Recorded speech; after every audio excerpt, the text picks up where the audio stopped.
अमरावती विधान परिषद निवडणुकीमध्ये आता आणखी एक ट्विस्ट येणार का अशी चर्चा सुरू आहे। अमरावतीत काँग्रेस नेत्यांची आज बैठक आहे। वंचितच्या उमेदवाराला पाठिंब्याबाबतचा यामध्ये निर्णय होणार असल्याचं कळत आहे। तर पाठिंबा दिला तर हर्षितजी देशमुख नेमकं करणार काय? ते सकाळी 11 वाजता अमरावतीमध्ये स्थानिक काँग्रेस नेत्यांची महत्त्वाची बैठक आहे।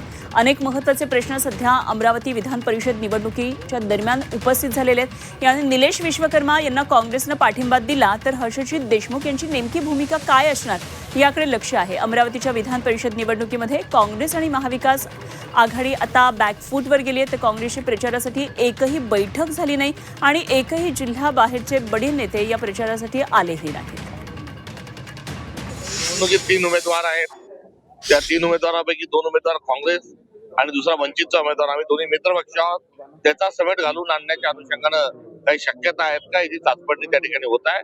मात्र काँग्रेसचे आमचे स्थानिक सर्व पदाधिकारी आणि आमचे नेते, निरीक्षक हे सर्व एकमताने जो प्रस्ताव देतील त्याला प्रदेश काँग्रेस कमिटीची मान्यता राहील।